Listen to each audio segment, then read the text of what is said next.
Israel no organizará ninguna competición del Circuito Internacional de Judo durante el año 2025. La Federación Internacional de Judo publicó su calendario oficial hace unos días e Israel, que había sido una sede habitual del IJF Tour desde hace más de un lustro, desaparece del circuito por segundo año consecutivo, por motivos de seguridad, pese a que unos días después se anunció que Israel y Hamás habían acordado un alto el fuego. Con esta decisión, Israel pasa de ser uno de los países aspirantes a organizar el Campeonato del Mundo a quedarse sin competición, directamente fuera de la ecuación. Esto es algo que se veía venir, no podemos decir que nos pille por sorpresa. Cuando la Federación Internacional de Judo diseñó su calendario para el año pasado, 2024, el Grand Slam de Tel Aviv sí que estaba presente, pero a finales de año, en diciembre, lanzaron un comunicado explicando que, por motivos de seguridad, iba a posponerse.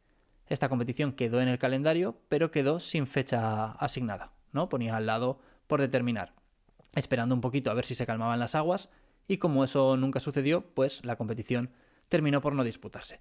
Y este año 2025 directamente ni siquiera ha sido incluida en el calendario. Antes de profundizar en este tema, quiero repasar brevemente cuáles son las novedades del calendario para este año. Vemos que aparte de la desaparición del Grand Slam de Tel Aviv, pues Dushanbe se consolida como sede de Grand Slam, llegó al circuito en 2023 como Grand Prix, el año pasado ya fue Grand Slam y parece que este año va a seguir. Vemos que el Grand Prix de Portugal se mueve a la segunda mitad del año, aunque todavía no tiene fecha asignada. Tampoco hay fecha asignada para el Campeonato del Mundo Junior en estos momentos. Y vemos que por segundo año consecutivo desaparece el Masters, que es una de las competiciones más prestigiosas, la tercera que más puntos entrega por detrás de los Juegos Olímpicos y del Campeonato del Mundo, y una competición que yo creo que gusta mucho a la gente, porque como solo pueden clasificar los mejores, deja combates súper épicos ya casi desde primera ronda, porque hay muchos judokas muy buenos que como pues es una competición a la que solo van los mejores, no parten como cabezas de serie, entonces tenemos enfrentamientos muy sorprendentes y muy molones que gusta mucho ver desde primera ronda prácticamente. La última edición del Masters fue la de Hungría 2023 y la penúltima fue en Jerusalén 2022, y esto me permite conectar con la idea inicial del vídeo. Porque ese año 2022 Israel organizó dos grandes competiciones, el Grand Slam de Tel Aviv y el Masters, uno en Tel Aviv y el otro en Jerusalén. Y es que, como os contaba en la introducción, Israel lleva años siendo una sede muy importante para el circuito internacional de judo. En 2016 organizaron el Campeonato de Europa Sub-23, en 2018 fueron la sede del Campeonato de Europa Senior, con Sagi Muki proclamándose campeón ante su público, y en 2019 se incorporaron como Grand Prix, abriendo el año competitivo a finales de enero. Tras un par de ediciones como Grand Prix, la competición ascendió de categoría y se elevó a la categoría de Grand Slam, y se disputó hasta el año 2023. En 2024 se canceló por motivos de seguridad y en 2025 ni siquiera figura en el calendario. Hay que decir que sí que estaba en el borrador inicial, porque en septiembre de 2024 la IJF esbozó el calendario para este 2025 y el Grand Slam de Tel Aviv aparecía en él, aunque sin una fecha asignada. Imagino que a la espera de ver qué sucedía en el conflicto de Gaza, cómo evolucionaba todo.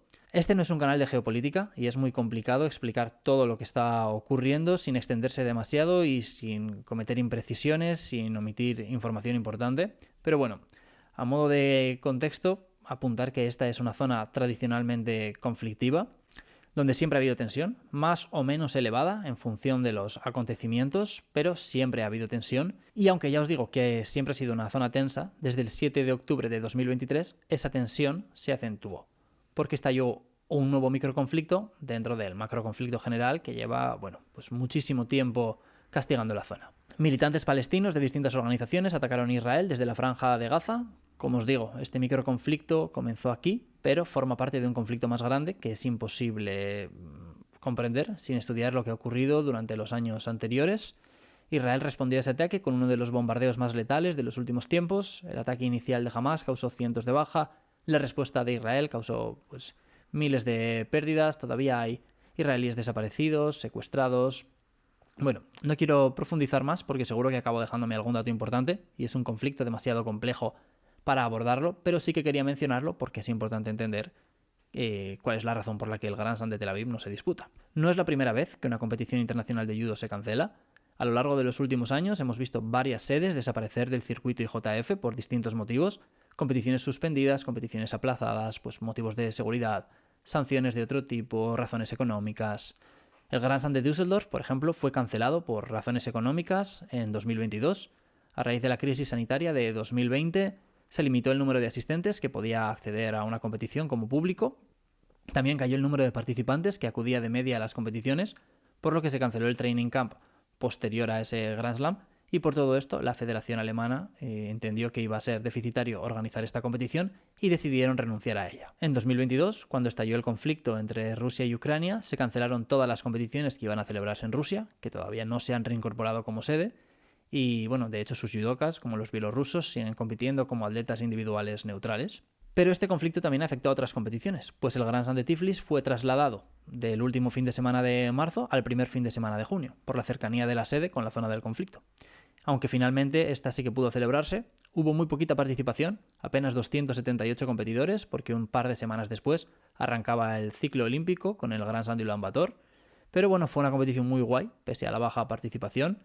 España envió 4 competidores y consiguió 3 medallas, platas de Laura Martínez y Aisu Noda y bronce de Estrella López, y el cima fue el Grand Slam en el que debutaron Jongwon Lee y Mimi Hu, con 2 medallas de oro, que Lee se cargó a Grigalasvili en la final ante el público georgiano. Fue una competición muy chula, así que menos mal que no se canceló.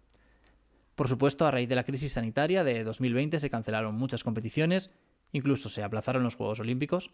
Este es uno de los ejemplos más grandes de los últimos tiempos de competiciones canceladas o pospuestas por distintos motivos. En 2023, el equipo de Países Bajos canceló su participación en el Grand Slam de Bakú a causa del conflicto entre Azerbaiyán y Armenia, que es otro conflicto que lleva muchos años en marcha, sobre el que no se pone tanto el foco, pero que es algo muy serio. Habría que preguntarse por qué no se pone tanto el foco en este conflicto, pero sí sobre otros. Cada uno tendrá su hipótesis. Si tienes la tuya, me la puedes dejar en los comentarios, y aprovechar para suscribirte al canal si todavía no lo has hecho, activar las notificaciones para que YouTube te informe cada vez que suba un vídeo nuevo, y si te gusta el tema del vídeo o te gustan mis vídeos en general, pues dejarme un me gusta, que ya sabes que me ayuda mucho a crecer y a que YouTube posicione el vídeo mejor. La cancelación del Grand Slam de Tel Aviv por motivos de seguridad no es una excepción. Ha habido multitud de acontecimientos deportivos afectados por este conflicto, tanto en Israel como en otros países en los que Israel iba a participar o a enviar representación deportiva. Por ejemplo, los campeonatos europeos de waterpolo masculino y femenino iban a organizarse en Israel, pero se trasladaron a Croacia y Países Bajos. El Maccabi Haifa jugó partidos de Euroliga de baloncesto en distintas sedes, como Belgrado, y la selección de fútbol de Israel jugó en Hungría un partido de clasificación para la Eurocopa 2024 ante Suiza. Y hasta en Australia han cancelado un torneo de hockey sobre hielo en el que iba a competir Israel porque no pueden garantizar la seguridad de los asistentes. Es curioso lo del hockey sobre hielo, porque el año pasado, a principios de año, la Federación Internacional de este deporte anunció que iba a vetar la participación de Israel en cualquier competición organizada por ellos, incluido el Campeonato del Mundo, para garantizar la seguridad de todos los deportistas, tanto israelíes como no, aunque revocaron esta decisión apenas unas semanas después. El Francia-Israel de la Nations League de fútbol es otro de los claros ejemplos de competiciones fuera de Israel afectadas por este conflicto. Francia registró una de las entradas más pobres de su historia compitiendo como local. Apenas se vendieron 14.000 entradas. Fue un partido en el que se implementaron medidas súper estrictas de seguridad. Se prohibió a los asistentes que portaran banderas de Palestina. A la vez que se disputaba el partido, se organizó una manifestación pro-Palestina cerca del estadio. Y todo esto venía un poco alimentado por lo que había ocurrido unos días antes en el partido de Europa League, que había enfrentado al Ajax de Ámsterdam contra un equipo israelí, y en el que, pues eso, a raíz del partido hubo disturbios entre aficionados de un equipo y otro que derivaron en más de 60 personas detenidas. Volviendo al judo, la cancelación del Grand Slam de Tel Aviv contrasta un poco con la voluntad del país de organizar el Campeonato del Mundo. Hace 2 años, Moshe Ponte, el presidente de la Federación de Israel, aseguró en una entrevista que su objetivo era conseguir organizar un Campeonato del Mundo y que además había recibido una promesa por escrito del presidente de la Federación Internacional de Judo, Marius Visser, que se comprometía a que se organizara el Campeonato del Mundo allí y que estaba encantado con el éxito del Grand Slam de Tel Aviv. Por lo que cuenta Ponte, Visser solo le puso un asterisco, que fue el tema económico, pero esto no habría sido un problema porque habrían conseguido la financiación necesaria, cifrada en 60 millones de shekel israelí, lo que equivale a unos 16 millones de euros. En esa entrevista, Ponte trata temas bastante interesantes, como la relación entre Israel y otros países musulmanes. Por ejemplo, le recuerdan que Qatar, país organizador en 2023, tendría que pasarle la bandera en caso de que Israel consiguiera ser sede en 2024, que era su idea inicial, cosa que ya sabemos que no ocurrió, y Ponte explica que eso sería un hito que volvería a demostrar que el deporte trasciende más allá de la política.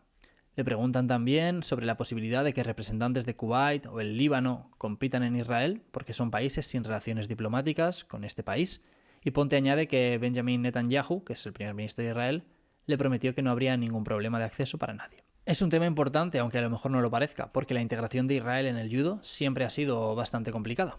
En los Juegos Olímpicos de Río, el egipcio El Shahabi se negó a estrechar la mano del competidor israelí Or Sasson al acabar su combate, y su propio comité olímpico, el egipcio, le sancionó, organizó una investigación disciplinaria y le obligaron a abandonar Río y a regresar a casa por su falta de adhesión a las reglas de juego limpio y en contra del espíritu de amistad de los valores olímpicos.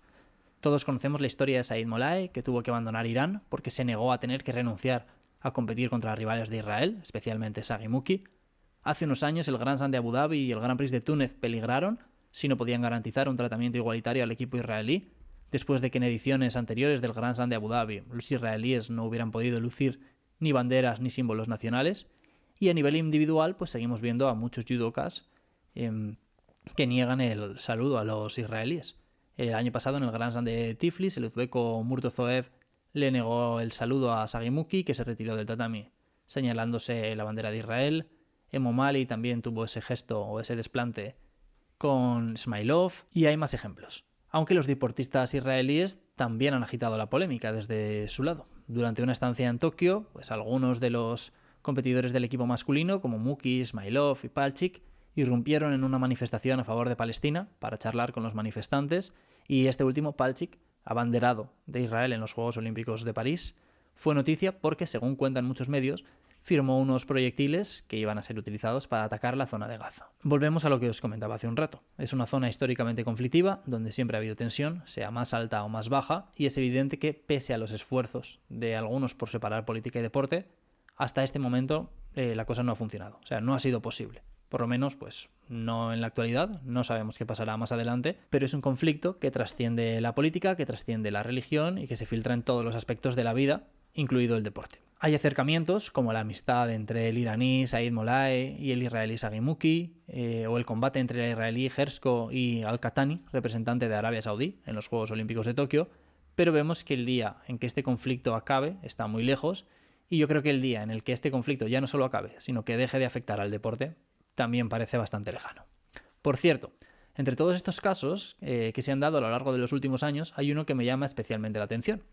En los Juegos Olímpicos de Tokio, el sorteo emparejó al israelí Butbul con Nurin, de Argelia, que si pasaba una primera ronda muy asequible, debía enfrentarse al judoka israelí Butbul. Nurin se retiró de la competición y anunció públicamente que lo hacía porque se negaba a competir contra Butbul. No quería validar o legitimar al Estado de Israel saltando al tatami en unos Juegos Olímpicos contra un adversario de este país. Y, a raíz de estas declaraciones y de esta conducta, la Federación Internacional de Judo le sancionó con 10 años de suspensión. 3 años después, en los Juegos Olímpicos del París, el destino o el sorteo fueron caprichosos y volvieron a emparejar a Butbul con otro competidor de Argelia, en este caso Dries, que tampoco saltó al tatami. Aunque a diferencia de Nurin, Dries no saltó porque no dio el peso. O sea, él compite en menos de 73 kilos y cuando llegó el día del pesaje creo que estaba en 73,4 o 73,3.